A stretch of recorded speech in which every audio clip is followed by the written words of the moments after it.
Hello students, how are you? I hope you all are well. Today in SSC class we are going to discuss one more chapter from the civics. Chapter number 3, topic name is Grass Democracy Part 1, Governance. So in this chapter we are going to discuss the democracy and the governance. Let's begin our journey. So what we have to discuss in this chapter? First, what is government? क्या होती है government? Second, three organ of the government. Three organs. What are the three organs of the government? Three levels of government. Then what are the levels of the government? Doctor APJ Abdul Kalam, we all know about कि he is a very renowned person. Democracy, क्या होता है democracy? And last, understanding government and overview. Now let's start our topic. Human being have been living in a community for a long time, right? When a large number of people living together, there can be disagreement and disorder, and rules become necessary to maintain order and the harmony. अब बहुत सारे लोग जब एक जगह होते हैं तो उनमें मतभेद, उनमें कुछ डिफरेंसेस होते हैं जिसकी वजह से सोसाइटी में क्योस हो जाता है. तो उसके लिए ज़रूरी क्या है? उसके लिए ज़रूरी है हमें रूल्स बनाने हैं. कैसे रूल? ऐसे रूल्स जिससे सोसाइटी बहुत अच्छी और स्मूथ मैनर में रन कर सके. There are probably some simple rules that at home you are expected to follow. जैसे हमारे घर पे कुछ सिंपल से रूल्स होते हैं जो हमें फॉलो करने होते हैं, जैसे टाइम पे आना, टाइम पे जाना, इस तरीके से. The school where you study has rules too, जैसे स्कूल है, हमारे स्कूल्स के अंदर में कुछ रूल्स होते हैं that we have to follow, right. Next, ऐसे ही कुछ रूल्स होते हैं जो एग्जामिनेशन हॉल में होते हैं. तो rules are played a very important role in our life, जिसकी वजह से हमारी लाइफ एक प्रॉपर मैनर में रन होती है. Drive on the road are expected to obey traffic rules. जो ड्राइवर्स जो होते हैं, जैसे सपोज आप कुछ ड्राइव कर रहे हो तो you have to obey the rules. Why?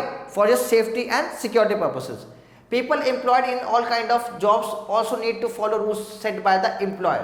तो जो एम्प्लॉयर है, जो उसने रूल सेट कर दिए, employee has to assign, has to perform according to that rules and regulation. While the employee must also follow rules which they have committed to their employees.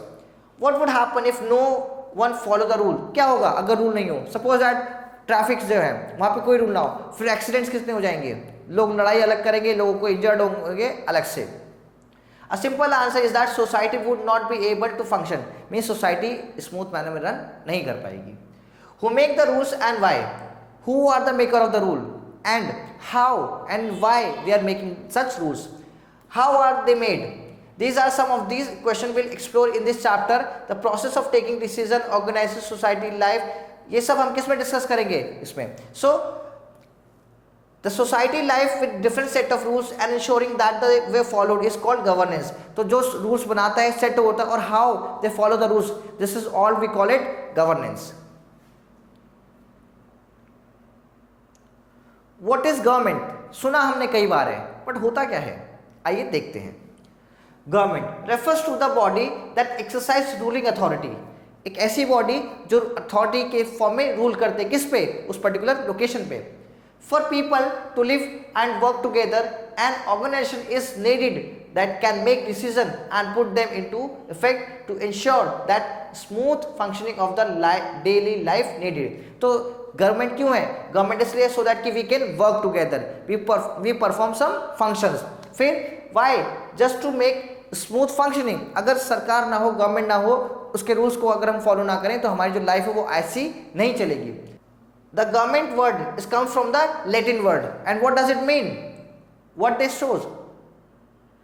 गुबरनारे, which means to govern और to guide, means जो हमें help करता है guidance के लिए और जो help करता है हमारे गवर्नेंस में, that is called government. The government take actions on many social issues. सरकार कई जगह इशूज, सोशल इशूज पे क्या लेती है? एक्शंस लेती है. Example, it has several programmes to help poor. जैसे कई सारे प्रोग्राम्स चलते हैं किसके लिए? पुअर्स को अच्छा फंक्शन करने के लिए, यानी पॉवर्टी को रिड्यूस करने के लिए. It does other important things such as running postal and railways. जैसे हम रेलवेज देखते हैं, पोस्टल सर्विसेज देखते हैं, कौन उसको रन करता है? कौन उसका केयर टेकर है? Government, right. The government take decision regarding the construction of the roads, canal, bridges, setting up the hospital, providing housing and electricity facilities to the people. अब कहीं पे घर बनाना है, कहाँ पे रोड बनाना है, कहाँ कैनाल बनाना है, कहाँ पे इलेक्ट्रिसिटी की जरूरत है, कितनी जरूरत है, ये सब कौन देखता है? कौन असाइन करता है? It is all done by the whom? Government. If there is dispute or if someone has committed a crime, you find people in a court. Court are also part of the government. तो जब कोई इंसान कोई crime करता है, कोई गलत काम करता है, तो आप उसको कहाँ देखते हैं? हम उसको कोर्ट में देखते हैं. तो कोर्ट क्या है? वो भी किसका है? एक पार्ट है.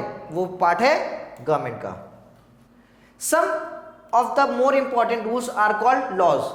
और ऐसे ही जो इंपॉर्टेंट रूल्स होते हैं उसको हम क्या बोलते हैं? We call it laws. This does not mean that rules and laws are set once and for all. ऐसा नहीं है कि अगर एक बार आपने बना लिया तो वो बना ही रहेगा, कभी चेंज नहीं होगा. वो चेंज हो सकता है. Just as you might discuss a particular rule at home with your parent, or as student body might ask the school or university management to change a rule, citizens also have a say in the laws and rule governing society. Means हमारे जो घर के होते हैं, घर में मान लो कोई रूल बना दिया, क्या वो रूल हमेशा ऐसा होता है? नहीं, वो टाइम के साथ बदल जाता है. ऐसे आपके स्कूल्स हैं, क्या स्कूल के अंदर हमेशा एक जैसे लॉज चलते हैं? नहीं, इट विल कीप चेंजिंग. ऐसे ही आप अगर किसी जॉब करते हैं कहीं जगह पे, अब उस जगह के अंदर हमेशा एक जैसे लॉज तो नहीं रहेंगे. They are keep changing according to the needs of the human being. अब यहाँ पे देखिए, ये एक पिक्चर है और एक ये पिक्चर है. अब आप कैटेगराइज करिए कहाँ पे रूल्स फॉलो हो रहे हैं, कहाँ पे नहीं हो रहे. इस पे रूल फॉलो हो रहे हैं या इस पे? हम इजीली देख सकते हैं कि ये वो पूरा एरिया है जहाँ पे रूल्स है, यहाँ पे ट्रैफिक लाइट्स है, तो लोग आराम से एक सीक्वेंस में खड़े हैं. और जहाँ पे कोई रूल्स कुछ नहीं है तो सब आ रहे हैं, जा रहे हैं, किसी का कुछ नहीं पता. तो यहाँ पे ट्रेजेडी, यहाँ पे कुछ गलत होने का चांस ज़्यादा है और यहाँ पे कम है. ठीक है. Now the next topic, 3 organ of the government, जिसके बिना गवर्नमेंट हम कह सकते हैं रन नहीं कर सकती. In the democratic system of India, the government functions through 3 distinct organ. यानी जो हमारी सरकार है, जो गवर्नमेंट है, वो किसके थ्रू काम करती है? 3 हमारे ऑर्गन है. पहला है लेजिस्लेचर, दूसरा है एग्जीक्यूटिव, तीसरा है judiciary. Right. These organs play crucial role in creating laws, implementing them and ensuring their fair applications. मतलब जो लॉज हैं कौन क्रिएट करता है? Legislature were making the laws. फिर इम्प्लीमेंटिंग देम, क्या वो सही से इंप्लीमेंट हो रहे हैं, उसको कौन इंप्लीमेंट करवाएगा? एग्जीक्यूटिव्स. एंड लास्ट में जुडिशियल का काम क्या होता है? दे इंश्योरिंग द फेयर एप्लीकेशन. अगर सही हुआ है तो अच्छी बात है, नहीं हुआ तो उसके लिए पनिशमेंट होती है. तो इस तरह से ये 3 गवर्नमेंट के ऑर्गन्स होते हैं जो अपने अपने उसमें फंक्शन करते हैं. The legislature enacting laws and more. The legislature often referred to as the parliament. क्या है वो? पार्लियामेंट. लेजिस्लेचर को क्या बोलते हैं? Parliament. Responsible for creating laws, govern the nation. क्यों लॉज बनाती है? सो दैट कि हम नेशन को रन कर सकें. समटाइम इट ऑल्सो अपडेट और रिमूव एग्जिस्टिंग लॉ. और कई बार हम क्या होते हैं, हम लॉज को अपडेट करते हैं. जैसे आपने देखा हो सेल फोन होता है, सेल फोन के अंदर एप्लीकेशंस होती हैं, हम उसको अपडेट करते हैं. क्यों? Because it needs changes. और समटाइम वी आर एग्जिस्टिंग, और कुछ लॉज को हम रिमूव कर देते हैं. तो ये क्या है? ये हमारा लेजिस्लेचर है जो काम करता है लॉज को बनाने को और लॉज को चेंज करने को और लॉज को रिमूव करने को. This is done by assembly for representative of the people. तो ये क्या है? एक असेंबली है. किस चीज की असेंबली है? रिप्रेजेंटेटिव्स की. Next, executives. The executive implementing laws and administrating governance. ये क्या काम करता है? It helps in implementing the laws. Right. और इट हेल्प कर किस में करता है? गवर्नेंस में. The executive branch of the government is responsible for implementing the laws enacted by the legislature. अब यहाँ पे क्या है? एग्जीक्यूटिव की एक ब्रांच क्या काम करते हैं? दे आर मेकिंग और implementing the laws. Right. And administrating the day to day governance of the country. और क्या करती है? चेक करती है डे टू डे गवर्नेंस का कि काम सही से हो रहा है या नहीं हो रहा है. It consist of the president, prime minister, council of minister and bureaucracy. तो इसके कौन कौन मेंबर है? यहाँ पे हमने देखा कि पार्लियामेंट यानी लोकसभा और राज्यसभा क्या है? लेजिस्लेचर के मेंबर है. वैसे ही इसके भी तो कोई हेल्पिंग हैंड्स होंगे. तो कौन है इसमें? सबसे most important is president. President किसके पार्ट है? एग्जीक्यूटिव के. प्राइम मिनिस्टर किसके पार्ट है? एग्जीक्यूटिव के. काउंसिल ऑफ मिनिस्टर यानी जो मेन मिनिस्टर्स होते हैं किसके पार्ट है? वो एग्जीक्यूटिव के. और ब्यूरोक्रेसी मतलब IAS एंड PCS ऑफिसर किसके पार्ट है? एग्जीक्यूटिव के. तो ये सब मिलके क्या बनाते हैं? सब मिलके एग्जीक्यूटिव बनाते हैं. Last one is the judiciary, interpreting laws and ensuring justice. अब जुडिशरी का काम क्या होता है? Is the third organ of the body. Right. Responsible for interpreting the laws enacted by the legislature and ensuring their fair and just application. जो law legislature ने बनाया है क्या वो सही से फॉलो हो रहा है या नहीं हो रहा। सपोज दैट कि गवर्नमेंट ने कोई लॉस बनाया है और अगर कोई पर्सन उस लॉस को फॉलो नहीं करता है तो they are committing some crime, तो उस क्राइम की पनिशमेंट कौन देगा, उस क्राइम की पनिशमेंट कौन देता है, जुडिशरी। यानी कि जो जजमेंट होता है वो कौन देता है, वो जुडिशरी देता है। It act as a guardian of the constitution. अगर आपसे पूछा जाए which is the guardian of the constitution, कौन गार्ड करता है कॉन्स्टिट्यूशन को, तो answer is judiciary. Safeguard the rights and the liberty of the citizen, ये क्या करता है, सेफगार्ड करता है किसके राइट्स को, किसके राइट्स को, सिटीजन के। कैसे, by giving some rights, example fundamental rights. In any good system of governance these three organ must be kept separate. अगर हमें किसी सिस्टम को, किसी भी कंट्री में जो सिस्टम हमारा गवर्नेंस का उसको अच्छा चलाना है, अच्छे से रन करना है, तो इन तीनों को सेपरेट रखना पड़ेगा, तीनों एक दूसरे से अलग रहें। Although they interact with each other work together and this separation is called the separation of power. तो जब हम सेपरेशन करेंगे in terms of separation of power, they have to work equally. सबके पास अपनी अपनी पावर है, सब इंडिपेंडेंट है, they are not liable to anyone. But इनका रिस्ट्रिक्शन ये होता है कि दूसरे के में काम में देखते हैं, राइट, सबके पास इक्वल पावर है, तो उसको क्या बोलते हैं, separation of power. It is intended to provide a system of check and balance. तो क्या करते हैं, चेक एंड बैलेंस। अगर एग्जीक्यूटिव काम नहीं करेगा तो लेजिस्लेचर देखेगा, ठीक है, और अगर लेजिस्लेचर देखेगा एग्जीक्यूटिव देखेगा। अगर इन दोनों सही से फंक्शन नहीं करेंगे तो जुडिशरी इसमें देखती है। तो अंडरस्टूड, तो ये ऐसे फंक्शंस, ये ऐसे तरीके से काम करते हैं।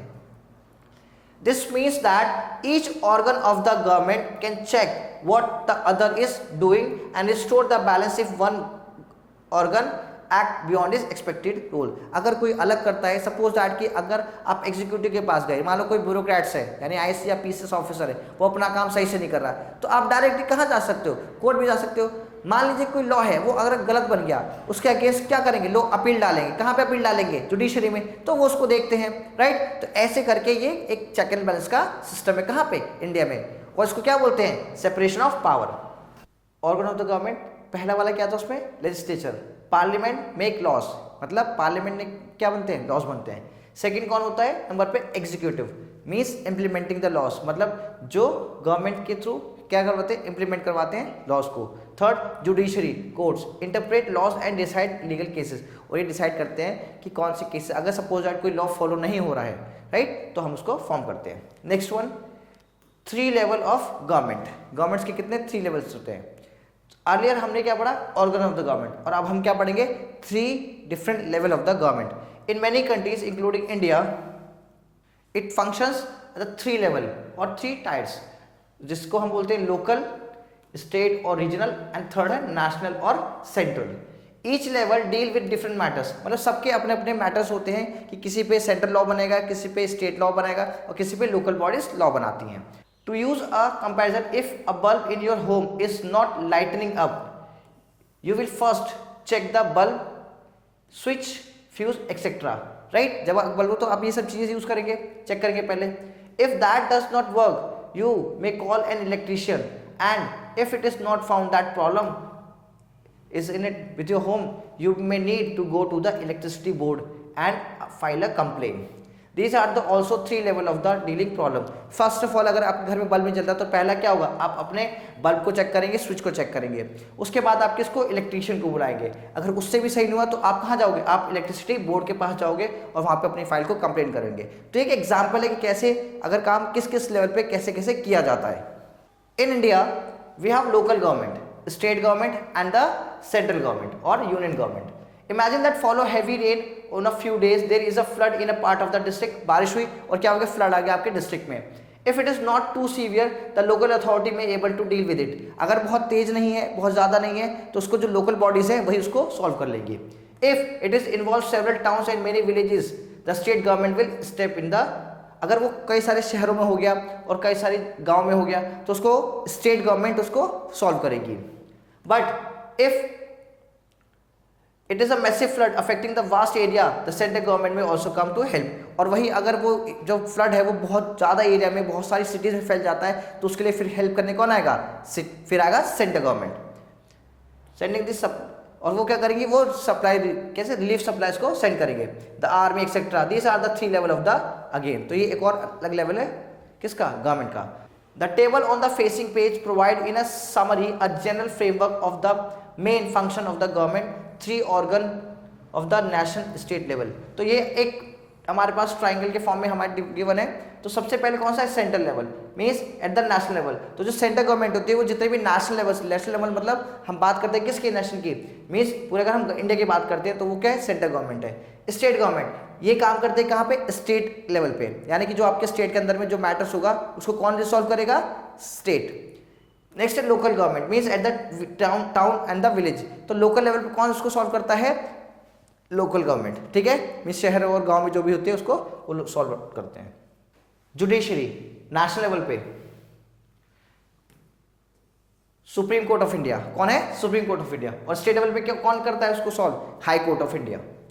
नेक्स्ट है फिर यहाँ पे ये नेशनल और द स्टेट लेवल। लेजिस्लेचर, जब हम नेशनल लेवल की बात करते हैं तो नेशनल लेवल में लेजिस्लेचर में दो हाउसेज होते हैं, एक लोकसभा और एक राज्यसभा। फिर स्टेट में स्टेट असेंबलीज होती है, वन स्टेट असेंबली और विधानसभा, किसके बोलते हैं हम उसको, विधानसभा।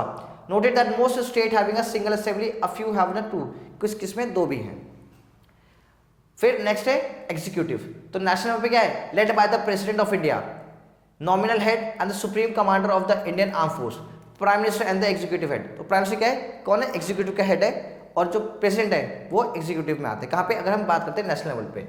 वहीं अगर हम बात करते हैं स्टेट लेवल पे तो led by the governor and chief minister of the executive head. तो जैसे सेंटर में या नेशनल में प्रेसिडेंट होते हैं, वैसे स्टेट में कौन होते हैं, गवर्नर होते हैं। सेम वैसी जैसे नेशनल लेवल पे प्राइम मिनिस्टर होते हैं, वैसे ही स्टेट लेवल कौन होते हैं, चीफ मिनिस्टर। तो this are the main division between the government की, इस तरीके से गवर्नमेंट काम करती है। एग्जीक्यूटिव्स सेंट्रल गवर्नमेंट में कैसे होते हैं और स्टेट गवर्नमेंट में कैसे होते हैं। तो executive in the central government led by president, nominal head and supreme head of the prime minister, और यहाँ पे कौन से हैं, led by governor and the chief minister of India. Function and responsibility क्या क्या होते हैं एग्जीक्यूटिव की एट द स्टेट और सेंट्रल लेवल पे। तो हम बात करते हैं फंक्शंस क्या होते हैं सेंट्रल लेवल पे। तो पहला होता है क्या, डिफेंस का काम देखेंगे। फिर फॉरेन अफेयर्स, यानी दूसरे कंट्रीज के साथ कैसे हमारे मतलब रिलेशनशिप होंगे एंड ऑल। एटॉमिक एनर्जी, या जो एटॉमिक है उसकी एनर्जीज को कैसे मतलब किस तरीके से काम करना है, क्या बनाना है क्या नहीं बनाना।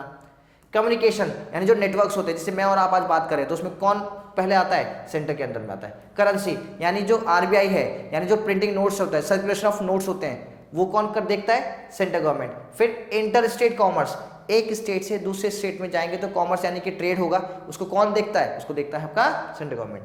नेक्स्ट क्या है, एजुकेशन। तो एजुकेशन है जो अभी पढ़ाई कर रहे हैं तो किसके अंडर में आती है, ये आती है सेंट्रल गवर्नमेंट के अंडर में। फिर फॉर्मुलेशन ऑफ नेशनल पॉलिसीज, तो क्या है, नेशनल पॉलिसीज, मान लो किसी पॉलिसी को बनाया गया, जैसे suppose that Mahatma Gandhi national rural employment guarantee act यानी मनरेगा, तो वो क्या है, एक नेशनल पॉलिसी है, जिसका मतलब है कि वो पॉलिसी पूरे भारत में सर्कुलेट होती है और सब जगह सेम लॉज फॉलो होते हैं। अब स्टेट गवर्नमेंट के पास क्या होता है, जैसे पुलिस है, लॉ एंड ऑर्डर है, तो ये किसके अंडर में आ गया, ये आ गया किसके, स्टेट के अंडर में। Adaptation and implementation of laws made by the central government at the state level. तो मान लीजिए कोई लॉ बनाया गया है, हर स्टेट के लिए लॉज थोड़े से डिफरेंट होते हैं। जैसे कि एक अगर कोई लॉ बनाया है सेंट्रल गवर्नमेंट ने किसी स्टेट के लिए, तो वो पर्टिकुलर उसी स्टेट में फॉलो होगा, तो वो किसके अंडर आएगा, स्टेट गवर्नमेंट के। फिर पब्लिक हेल्थ, अब हर एक जगह की अपनी पब्लिक इश्यूज होते हैं, अपनी पब्लिक हेल्थ इश्यूज होते हैं, तो वो किसके अंडर में, किसके, स्टेट के अंडर में। Very good. एजुकेशन, अब आपने यहाँ भी देखा और यहाँ भी, तो ये दोनों के पार्ट्स में इसलिए आता है, रीजन बिंग कि हर स्टेट के अंदर अपनी रीजनल लैंग्वेज को भी क्या करना है, प्रमोट करना है, बचाना है, उसको आगे लेके जाना है, तो इसके लिए कौन लॉ बनाएगा, स्टेट गवर्नमेंट। फिर एग्रीकल्चर, क्या हर एक स्टेट में तो एग्रीकल्चर पॉसिबल नहीं है, इसीलिए किसके अंदर आ गया, ये स्टेट के अंदर में। तो स्टेट अपने अकॉर्डिंगली लॉज बनाता है, रूल्स बनाता है, किस पे, एग्रीकल्चर में। इरिगेशन, अब जहाँ पे एग्रीकल्चर है वहाँ पे इरिगेशन भी इंपॉर्टेंट है, तो इरिगेशन के अंदर जो भी लॉज बनाने हैं कौन बनाएगा, वो state government. Third, local government, means जो हमारे अगर हम लोकल गवर्नमेंट की बात करें तो वो दो पार्ट में डिवाइड होती है, पंचायत एंड म्युनिसिपैलिटी। गांव में क्या बोलते हैं, पंचायत, और शहरों में क्या होती है, municipality. Got it. Now let's discuss one of the major point person, doctor APJ Abdul Kalam. Doctor APJ Abdul Kalam name was Abul Pakir Jainulabdeen Abdul Kalam, इतना बड़ा इनका ये नेम है। He was born in humble Tamil Muslim family on 15th of October 1931। तो इनका डेट ऑफ बर्थ क्या है, 15th of October in the year 1931। His birth place was Rameswaram, Tamil Nadu. तो इनका बर्थ प्लेस कौन सा है, रामेश्वरम, और जगह कौन सी है, तमिलनाडु में। Abdul Kalam was a renowned scientist and his nickname is missile man of India. हमने इनको क्या बोला है, एक निकनेम दिया है, missile man of India. for his crucial role in the development of India space program, missile program and nuclear capabilities। तो इन्होंने हमारी कंट्री के अंदर में न्यूक्लियर प्रोग्राम्स बहुत करे, मिसाइल्स प्रोग्राम्स स्टार्ट किए और न्यूक्लियर कैपेबिलिटी लेकर आए। तो दैट्स मीन कि इनका इस फील्ड में बहुत इंपॉर्टेंट रोल रहा स्पेस के फील्ड में, इसलिए हमने इनको क्या दिया नाम, missile man of India. Doctor APJ Abdul Kalam was elected as the 11th prime minister in India in 2002। तो 2002 के अंदर में जो हमारे प्रेसिडेंट रहे कौन थे, वो APJ Abdul Kalam, and stayed in the position for 5 year. और कितने साल तक उन्होंने सर्विस करी, 5 ईयर तक। Play a key role in the development of India's first satellite launch vehicle SLV-3। तो SLV-3 जो हमारा है वो उसको बनाने में, उसको प्रमोशन करने में, उसको हेल्प करने में किसने हेल्प किया है, एपीजे अब्दुल कलाम ने। He was appointed as the chairman of technology information. तो ये चेयरमैन किसके अपॉइंट किए गए, IT सेक्टर के, फोरकास्टिंग एंड असेसमेंट काउंसलिंग। तो टीफेक है जिसका ये हेड बनाया गया इनको। He was appointed as a chairman of technology information, forecasting and assessment council. He always remained deeply connected to the people and the youth. ये हमेशा किससे कनेक्ट रहते थे, जो लोग होते थे जो बहुत ज़्यादा इफेक्टिव रहते थे और यूथ के साथ। He inspired millions with the humanity, dedication to social causes and commitment to the nation। ये जाने जाते हैं ह्यूमैनिटी के लिए। मीन्स इनका जो नेचर था वो बहुत ज़्यादा पोलाइट था, बहुत हम्बल थे, ठीक है, और ये हमेशा सोशल इश्यूज़ के ऊपर हमेशा बात करते, उनकी हेल्प करते थे जिसकी नीड होती थी। And he is always committed to nation, मतलब वो हमेशा अपने नेशन के लिए हमेशा फ्रंट पे रहते थे। He encouraged Indians to dream big and work hard for believe their goals and achieve their goals। तो इनका ये था कि भाई हमें इंडियंस को बिग ड्रीम्स देखने चाहिए और बहुत हार्ड वर्क करना चाहिए अपने गोल को अचीव करने के लिए।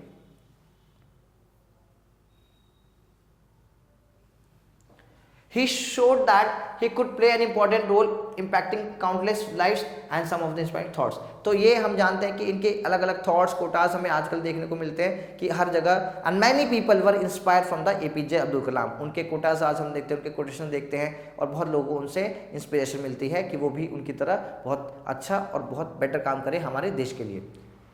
Look at the sky, we are not alone. The whole universe is friendly to us and comprised only to give the best to those who dream and work। पर इन्होंने बोला कि पूरा आकाश क्या है, वो पूरा आकाश एकदम बहुत बड़ा है और हम अकेले नहीं हैं, हमारे और भी दोस्तों। मीन्स कि हमारे ड्रीम्स बड़े होने चाहिए और उन ड्रीम्स को फुलफिल करने के लिए हमें जी जान लगा देनी चाहिए।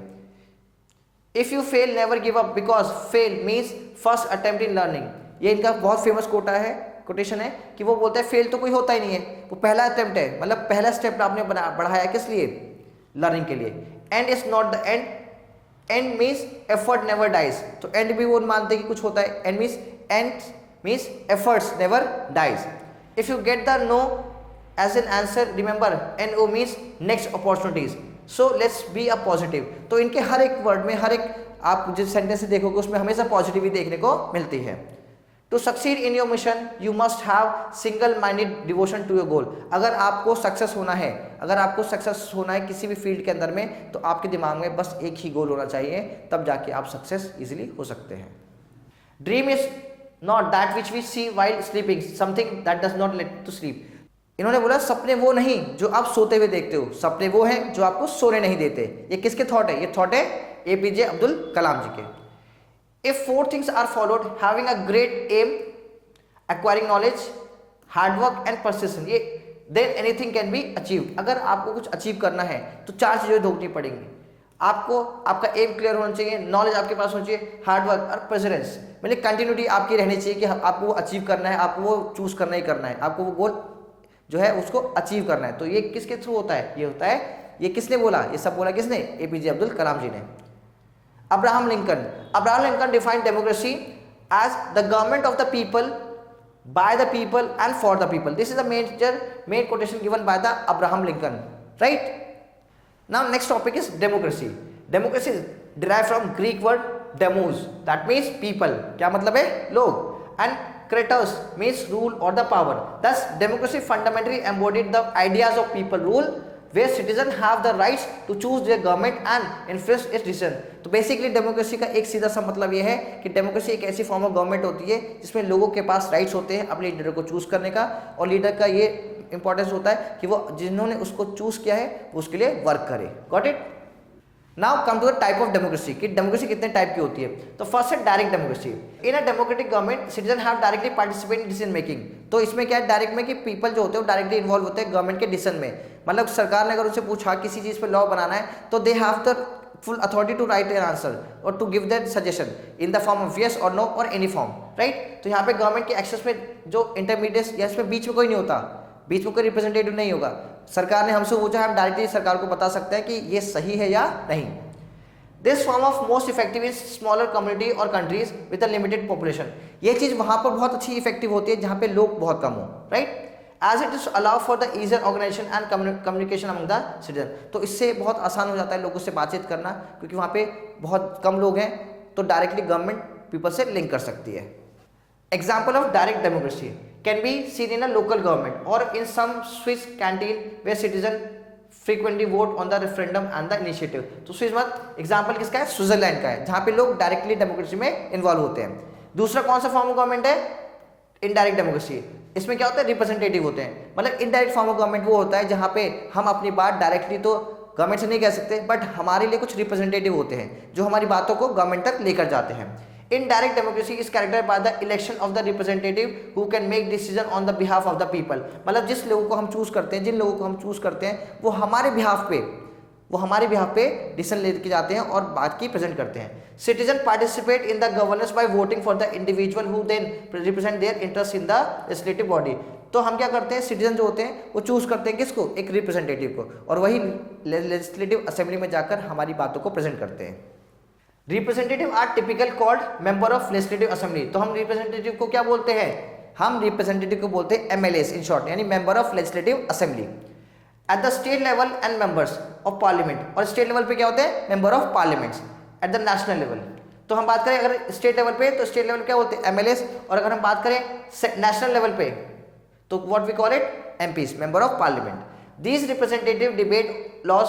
अब ये रिप्रेजेंटेटिव वो किस पे डिबेट करते हैं, लॉ बनाने पे, कोई अगर सोशल इश्यूज है उस पर बात करेंगे, कोई अगर वर्क कोलैबोरेटिव अगर कोई है, या कोई पॉलिसी बनानी है, या कोई चीज़ अगर नई सरकार लेकर आना चाहती है इनिशिएटिव, तो उस पर ये लोग डिस्कशन करते हैं। India as a representative democracy. अगर हम बात करें इंडिया की तो इंडिया में कैसी है, इंडिया एक representative democratic form of government है। स्टेटस क्या है, India is recognised as the world largest democracy. पूरे वर्ल्ड में सबसे बड़ा अगर डेमोक्रेटिक फॉर्म ऑफ गवर्नमेंट का ये है, कहीं पर है तो वो क्या है, वो इंडिया है। With approximately 970 million voters as in 2024। So देख सकते हैं आप इतनी ज़्यादा पॉपुलेशन कहाँ है इंडिया की, इसलिए इंडिया का इंडिया लार्जेस्ट वर्ल्ड डेमोक्रेसी है। The vast electorate reflect the countries diverse population and political landscape. Voting rights means, voting rights का मतलब क्या है कि जो इंडिया में 18 और 18 से अबव है, यानी जो उससे ज़्यादा एज के हैं, उनके पास पूरा राइट होता है वोट डालने का। और ये क्यों इंपॉर्टेंट है, क्योंकि इसी के थ्रू हम बताते हैं कि लोगों के पास एक राइट है जिससे वो सरकार को चेंज कर सकते हैं, right. Elections, India conduct regular election at a various level. तो इंडिया में जो इलेक्शंस होते हैं वो रेगुलर होते हैं, यानी कि फिक्स टाइम पीरियड पे होते हैं, राइट। तो और लोकल, स्टेट एंड नेशनल, और हर टाइम पे होते हैं, हर जगह होते हैं। स्टेट हो गया, राइट, लोकल हो गया, और नेशनल, हर लेवल पे क्या होते हैं, इलेक्शंस होते हैं, और एक स्पेसिफिक टाइम पीरियड पे होते हैं। This election ensure that citizen can choose their representative and hold them accountable for their action. और इससे हमें ये पता चलता है कि जो रिप्रेजेंटेटिव है देयर आंसरेबल, देयर अकाउंटेबल, मतलब उनकी रिस्पॉन्सिबिलिटी होती है लोगों के लिए काम करने की। Next, grassroot democracy concept. Grassroot democracy emphasise the involvement of ordinary citizen in the decision making process. किसमें है वो, डिसीजन, मतलब इसके थ्रू क्या होता है, ग्रासरूट मतलब एक अच्छे लेवल तक जो होता है, ये हेल्प करते हैं किसी भी डिसीजन को चेक करने में। It seem to empower individual and community, enabling them to have voice in policies and regulation that affect their life. तो इससे क्या होता है कि डायरेक्टली लोग किस में इन्वॉल्व होते हैं, गवर्नमेंट की एक्टिविटीज में। Feature, participation, citizen are encourage to engage actively in local governments. तो इसमें क्या है, फीचर क्या आते हैं, डेमोक्रेटिक फॉर्म ऑफ गवर्नमेंट से लोग डायरेक्टली क्या करते हैं, पार्टिसिपेट करते हैं गवर्नमेंट की एक्टिविटीज़ में, राइट। वो कहीं भी हो सकता है, कहीं मीटिंग्स होती है, कहीं कुछ होता है, तो लोग अलग अलग तरीके से उस पार्टीज के अंदर रन करते हैं, फॉर्म करते हैं। Next is decision making. अब democratic form of government help करता है गवर्नमेंट को डिसीजन लेने में। कैसे पता चलता है, मान लीजिए कोई डिसीजन सही है गलत, वो लोगों के जो रिएक्शंस होते हैं उससे पता चलता है। Grassroots system allows citizen to influence decision directly in fostering a sense of ownership and accountability in the governance. इससे ये पता चलता है कि हम लोग भी गवर्नमेंट की एक्टिविटी में पार्टिसिपेशन करते रहते हैं.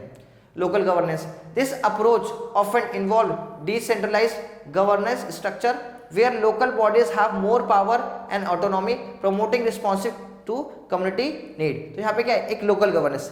इससे हमें ये पता चलता है कि हम जो लोकल लोग हैं वो भी पार्टिसिपेट करते हैं, उनको भी एक मौका मिलता है गवर्नमेंट के पार्टिसिपेशन में, और जो अपनी शिकायत या जो भी प्रॉब्लम्स है वो लोकल गवर्नमेंट के थ्रू वो बड़े लेवल तक पहुंचा सकते हैं.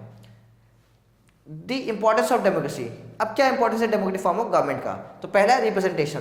तो democracy ensure that various respective and interest are represented in democracy in decision making in more inclusive. मतलब डेमोक्रेसी एक ऐसी फॉर्म ऑफ गवर्नमेंट है जिसमें लोग रिप्रेजेंटेटिव के फॉर्म में या लोगों का रिप्रेजेंटेशन होता है. लोग अपनी बातों को कह सकते हैं किसके सामने? अपने लीडर के सामने.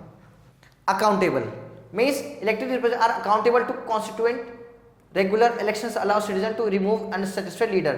मान लीजिए अगर कोई लीडर है वो अच्छे से काम नहीं कर रहा, तो हमारे पास एक राइट होता है, वोटिंग राइट, जिसके थ्रू हम अपने लीडर को एक्सचेंज कर सकते हैं, उसको उसके पोजीशन रिमूव किया जा सकता है. Rule of law. Democracy typically uphold the rule of law where laws apply equally to all individual, promoting fairness and justice. तो रूल ऑफ लॉ मीन्स कि डेमोक्रेटिक फॉर्म ऑफ गवर्नमेंट के अंदर में सभी लोग बराबर हैं और सब पे सेम जो लॉ है वो फॉलो होता है. Protection of right. Democratic system tend to protect individual rights and freedom, allowing citizens to express their opinion, associate freely and participate in civic life. तो एक डेमोक्रेटिक फॉर्म ऑफ गवर्नमेंट ही होता है जिसके अंदर लोगों के पास राइट्स होते हैं कि वो प्रोटेस्ट कर सकते हैं, अपने इंडिविजुअल राइट्स को प्रमोट भी कर सकते हैं, प्रोटेक्ट भी कर सकते हैं, और कोई अगर उनके अगेंस्ट तो उसके अगेंस्ट भी वो बातें उसके अगेंस्ट वो जा सकते हैं. अब इस डेमोक्रेसी फॉर्म ऑफ गवर्नमेंट में कुछ चैलेंज भी फेस करने पड़ते हैं लोगों को और सरकार को. पहला, despite its strength democracy face several challenges. पहला, political corruption. Misuse of power by electing officer can undermine public trust in the system. अब पब्लिक क्या करती है? पॉलिटिकली करप्शन हो जाता है. कैसे करप्शन होता है कि सरकार ने आपसे वादे तो किए पर उन वादों को उन्होंने फिलफिल नहीं किया, या किसी और पार्टी में वो मेंबर जाके चले गए, तो आपके साथ क्या हुआ? आपके साथ गलत हुआ. Voter apathy. A lack of engagement और interest in voting can lead to low electoral participation affecting the legitimacy of the elected representative. अब यहाँ पे क्या है कि lack of, मतलब लोग engage नहीं हो रहे. क्यों? क्योंकि उनको ट्रस्ट ही नहीं है. किस पे? जो पर्सन सामने एज ए रिप्रेजेंटेटिव खड़ा हुआ है. Disinformation means the spread of false information can distort public understanding and influence electoral outcomes. मतलब आपको उसने गलत इन्फॉर्मेशन दे दी, उसने आपको बताया कुछ और मान लो सपोज दैट कोई पार्टी है वो किसी और लीडर को चूज करने वाली थी, आपको बताया ये पर्सन एज ए रिप्रेजेंटेटिव खड़ा होगा, बट जब इलेक्शन आते हैं तो आप देखते हो वो लीडर कोई और बन रहा है. तो ये क्या है? ये डिसइंफॉर्मेशन है. फिर आपको बताया गया कि भाई ये जो रोड्स है ये इतने में बनी, पर हम जब बाद में पता करते हैं तो उस रोड में बनने का जो मनी इन्वॉल्वमेंट थी वो बहुत कम था जितना उसको मिला था. Social inequality. Disparity in the wealth and education can affect citizen ability to participate equally in the democratic process. यहाँ पे क्या डिस्पैरिटी? किसके बेस पे? वेल्थ एंड एजुकेशन के. मतलब सबके पास इतना राइट नहीं होता कि वो पार्टिसिपेट कर सके, पर सबके पास इतना चांस नहीं होता कि वो पार्टिसिपेट कर सके किसमें? Elections and all process activities में. Encapsulating the essence of what a government does. It is establish and implement rules. Government का काम क्या होता है? इंप्लीमेंट क्या करे? रूल्स को इंप्लीमेंट करे, मेक डिसीजन, लोगों के लिए डिसाइड करे what is good and what is not, and provide services to maintain order and, और क्या करे? सर्विसेज हमें प्रोवाइड करे. जो नीड है, जिस चीज़ की जरूरत है वो हमेशा उसके लिए अवेलेबल हो. किसके? लोगों के लिए. और इन द लास्ट उसका एक ही मोटिव होना चाहिए कि they should have welfare for the citizen. मतलब उनका यह है कि लोगों के लिए वो अच्छा ही परफॉर्म करें. Next topic, the role of government. अब यहाँ पे क्या है कि गवर्नमेंट का क्या रोल होता है सोसाइटी को फॉर्म करने में या सोसाइटी की फंक्शनिंग में. आइए देखते हैं. First, decision making and implementation. The government is responsible for making decision that affect the daily life of the citizen. यहाँ पे सरकार के एक छोटे से छोटे और बड़े से बड़े कदम से क्या होता है? लोगों की लाइफ इफेक्ट होती है. ठीक है. This is include determining policies, laws and regulation that guide social, economic and political activity. अब मान लीजिए सरकार है, सरकार का तो सभी चीज़ों में हस्तक्षेप रहता है, सभी उनका इन्वॉल्वमेंट रहता है. तो कैसी पॉलिसीज बनाने हैं, कैसे लॉज बनाने हैं, कैसे गाइड करना है सोसाइटी को कि वो सोसाइटी आगे अपलिफ्ट हो, फिर कैसे पॉलिटिकल एक्टिविटीज़ के अंदर एनरोल करना है, ये सब जो भी काम है ये किसके अंडर होता है? पॉलिटिकल. तो ये बहुत क्रूशल होता है गवर्नमेंट के लिए कि वो अच्छे डिसीजन लें ताकि लोगों की लाइफ अच्छे से रन हो. Effective governance is essential for the maintaining order and ensuring that social needs are met. तो यहाँ पे क्या इफेक्टिव क्या है? एसेंशियल. सबसे इंपॉर्टेंट क्या गवर्नेंस, कि हमें भाई गवर्नेंस का मौका मिले, सरकार ऐसे गवर्न करे कि किसी के अंदर डिससेटिस्फैक्शन ना रहे, लोगों को ये ना रहे लगे कि उन्होंने किसी के साथ गलत किया है। Social welfare program, government often initiate and manage various program aimed at helping vulnerable population. Vulnerable population मतलब जिस पॉपुलेशन यानी जो लोग जो सब कुछ एक्वायर नहीं कर सकते, पर सब कुछ नहीं मिल सकता जिन लोगों को, तो उनका क्या है कि गवर्नमेंट उन तक चीज़ें प्रोवाइड कराए। जिसके पास खाना नहीं है उसको खाना दे, जिसके पास जॉब नहीं है जॉब दे, जिसके पास घर नहीं है उसको घर दे। तो ये सब काम किसके हैं? ये सरकार के। For example India the government run numerous schemes, कैसे? एलिवेट पॉवर्टी, मतलब जो गरीबी है उसको हटाने के लिए प्रोग्राम्स बनाए हैं। Poverty provide health care facilities, मतलब हॉस्पिटल्स, फिर बाकी चीज़ें ओपन करी सरकार ने। एंड इम्प्रूव एजुकेशन, यानी कि अभी देख रहे हैं सर्व शिक्षा अभियान गवर्नमेंट ने स्टार्ट किया कि टिल 14 तक की एज के लोगों को, बच्चों को फ्री ऑफ एजुकेशन दिया जाए। तो इस टाइप के इनिशिएटिव स्टार्ट किए किसने? सरकार ने। इस प्रोग्राम में इंक्लूड सब्सिडीज, इसमें क्या गवर्नमेंट को सब्सिडीज देती है यानी कुछ छूट देती है ताकि लोग चीज़ों को, सर्विस को अच्छे से यूज़ कर सके। फिर ग्रांट्स, मतलब ऐसा हेल्प किया ताकि लोग उस अपनी लाइफ को इंप्रूव कर सके। Service design to uplift marginalize community and enhance their equality of life, तो ऐसे ग्रुप जिसके पास चीज़ों की बहुत ज़्यादा कमी है, संसाधन नहीं है, रिसोर्सेज नहीं है, गवर्नमेंट उनको रिसोर्सेज प्रोवाइड कराती है और इसलिए करते हैं ताकि उनकी जो लाइफ की जो क्वालिटी है वो इंप्रूव होए। Infrastructure development, a significant function of government is to develop and maintain infrastructure, मतलब रोड्स, ट्रांसपोर्ट, बिल्डिंग्स, ये सब गवर्नमेंट का काम है कि उसको अच्छे से बनाए। ट्रांसपोर्टेशन, मतलब रोड हो गया, हाईवेज हो गया, ये सब गवर्नमेंट की रिस्पॉन्सिबिलिटी है कि वो इतना अच्छा बनाए कि लोगों को जो प्रॉब्लम है आने जाने में वो ना हो, फिर लोगों का बिजनेस बहुत अच्छे से रन हो। Utilities, government ensure access to essential services like water, electricity, sanitation. Government का ये होता है, रिस्पॉन्सिबिलिटी है कि वो हर एक पर्सन तक साफ पानी पहुंचाए, सबको इलेक्ट्रिसिटी दे और वहाँ पे प्रॉपर अनहाइजीन कंडीशन ना रहे, राइट? टॉयलेट, वॉशरूम वहाँ पे बहुत अच्छे से रहे ताकि लोगों को बाहर ना जाना पड़े और वो गंदगी ना फैलाए। हेल्थ केयर फैसिलिटीज, तो establishing hospitals, clinic to provide medical care to citizen is a vital government responsibility. तो सबसे इंपॉर्टेंट गवर्नमेंट के लिए क्या कि सभी लोग क्या रहे, सुरक्षित रहे, हेल्थी रहे, तो उसके लिए क्या है, हेल्थ केयर फैसिलिटीज स्टार्ट करी किसने? सरकार ने।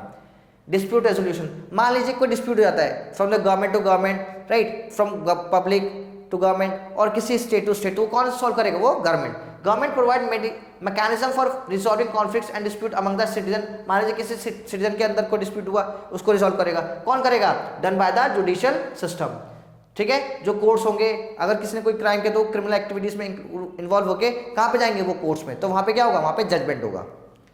The judicial branch of government interpret laws and ensure justice, safeguard individual rights and the liberty. वो क्या करता है? जो एक इंडिविजुअल है यानी जो एक सिंगल पर्सन के साथ भी अगर कोई इनजस्टिस हुआ है तो उसको क्या करता है? वो उसके साथ जस्टिस देता है, फिर लिबर्टी देता है, फ्रीडम देता है लोगों को कि वो लोग अपनी बातों को सामने रख सके।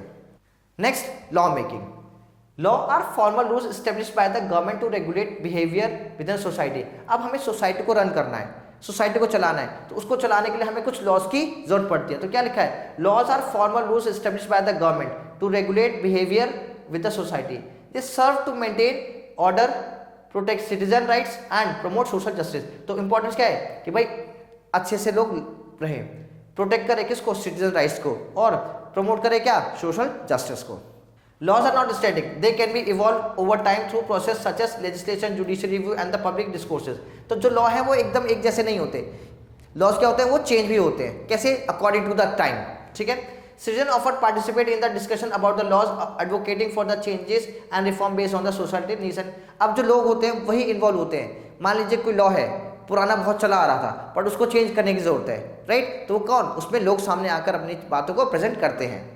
The importance of citizen participation, क्या क्या इंपॉर्टेंस है, क्यों लोग पार्टिसिपेट करते हैं? आइए देखते हैं। Democratic engagement, democracy citizen had a vital role in shaping government policies and they practice through. तो एक डेमोक्रेटिक फॉर्म ऑफ गवर्नमेंट में जो भी रोल होता है वो एक सबसे कॉमन पर्सन का होता है, this called the public. Elections, तो कैसे पार्टिसिपेट करते हैं government? By doing the election, means लोग इलेक्शन में पार्टिसिपेट करके ही दिखाते हैं कि वो उनका कितना ज़्यादा फेथ है किसमें? सरकार में। Voting in a local, state and the national election allows citizens to choose representative who align with their values and the priority. तो जो इंसान या जो लीडर उनकी चीज़ों को प्राथमिकता देता है या जो उनकी बातों को सुनता है, लोग उसी को क्या करते हैं? उसी को चूज करते हैं। Public forums, town halls, meetings, public construction and community discussion provide platform for the citizen to voice their opinion and new decision making. अब जो पब्लिक मीटिंग्स होते, टाउन हॉल, वहां पे लोग अपने अपने ओपिनियंस देते हैं कि इस सरकार ने क्या अच्छा किया, इस सरकार ने क्या बुरा किया।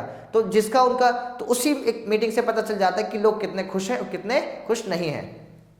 एडवोकेसी एंड एक्टिविज्म, मतलब citizen can engage in advocacy to promote change in the laws and policies. मतलब लोग कितने इन्वॉल्व हैं, लोग कितने जागरूक हैं, कैसे पता चलेगा? जब कोई गलत लॉ आएगा और लोग उसको सही करने की डिमांड करेंगे और उसको चेंज करेंगे। Addressing issues that matter to them, और वो सारी चीजें बताएंगे जो उनके लिए प्रॉब्लम क्रिएट कर रहा है। Check and balance, in democratic system mechanism are in a place to place ensure that no single branch of the government become too powerful. मतलब हमारे यहाँ पे क्या है, चेक एंड बैलेंस है। ये हमेशा ध्यान में रखा जाता है कि कोई से भी ग्रुप के पास ज्यादा पावर ना हो। अगर ज्यादा पावर आएगी तो क्या करेगा, वो उसको मिसलीड करेंगे। तो क्या है यहाँ पे concept, separation of power, dividing government responsibility among different branches. जैसे हमने बात करा था 3 ऑर्गन ऑफ द गवर्नमेंट, तो हमने क्या करा, पावर अलग अलग ऑर्गन्स में डिवाइड कर दी ताकि कोई उसका मिसयूज ना कर सके। जैसे executive, legislative and the judiciary. ठीक है। Accountability, elected official are held accountable for their actions through elections, judicial reviews and the oversight mechanism. अब मान लीजिए किसी नेता ने कैसा काम किया है, तो कैसे पता चलेगा? जब हम इलेक्शन में पार्टिसिपेट करेंगे, अगर उसने अच्छा काम किया होगा तो हमको रीचूज करेंगे, दोबारा से चूज करेंगे, और नहीं किया तो हमको उसको चेंज कर देंगे। दूसरा जुडिशियल रिव्यू, मान लीजिए कोई लॉ बना है, वो सही है या गलत कैसे पता चलेगा? जुडिशियल रिव्यू से। एंड ओवरसाइट मैकेनिज्म, और उसके बाद फिर बाकी लोग उसमें भी इन्वॉल्व होते हैं। Now let's come and assess कि हमने कितना जाना है, कितना समझा इस चैप्टर को। तो कुछ एक्सरसाइज करके हमें पता चल जाएगा कि हमें कितना इस चैप्टर समझ में आया है। नाउ कम, पहले क्या है, choose the correct option. The Latin word gubernare means, क्या है इसमें से कोई ऑप्शन? कोई लग रहा है सही? बताइए कौन सा सही है। इसका मतलब to govern, to play, to power the art of healthy living. तो क्या मतलब है लैटिन वर्ड में? इसमें टू गवर्न। ठीक है। The form of government in which people elect their representative their leader is called. तो ऐसी कौन सी सरकार है जिसके अंदर लोगों के पास राइट होता है सरकार को चूज करने का? तो कौन सी है? Democracy. Next, APJ Abdul Kalam was born on which date? 20th October, 16 July, 9th November और 15th अक्टूबर। तो answer is 15th October.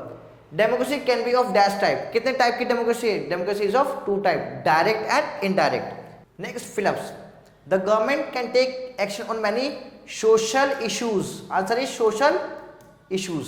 Second, dash define democracy as the government of the people, by the people, for the people. तो किसने बोला था? Most famous person Abraham Lincoln. ठीक है। Next, some of the more important rules are called. क्या बोलते हैं laws को जो इंपॉर्टेंट हो? We are called laws.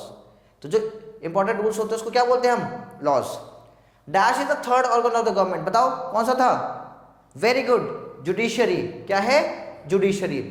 Next, in any good system of governance these dash must be kept separate. So these 3 organ must be kept separate. Understood? Now we have true and false. तो government refers to the body that exercise ruling authority. तो government क्या है? That ruling the authority. तो answer is true. India is a monarchy. India में monarchy है क्या? कौन सी form of government है? Yes, this statement is false. यहाँ पे क्या आएगा? डेमोक्रेसी। तो क्या है ये? फॉल्स। तो यहाँ पे क्या आएगा? India is a democratic form of government. Democratic government at present are called representative democracy. True, क्योंकि वो बात क्या कर रहे हैं? They are the representative. Abdul Kalam was elected 11th president of the India. Yes, true, वो हमारे 11th प्रेसिडेंट थे। किसके? इंडिया के। Laws are set once and for all. क्या लॉ एक बार बन गया तो हमेशा रहता है? नहीं, it can be change according to the time, right? तो ये statement is false. So this is a short and this is a long question that you have to do yourself. Thank you student. That's all for the day. So stay tuned with us for the next video. Thank you so much.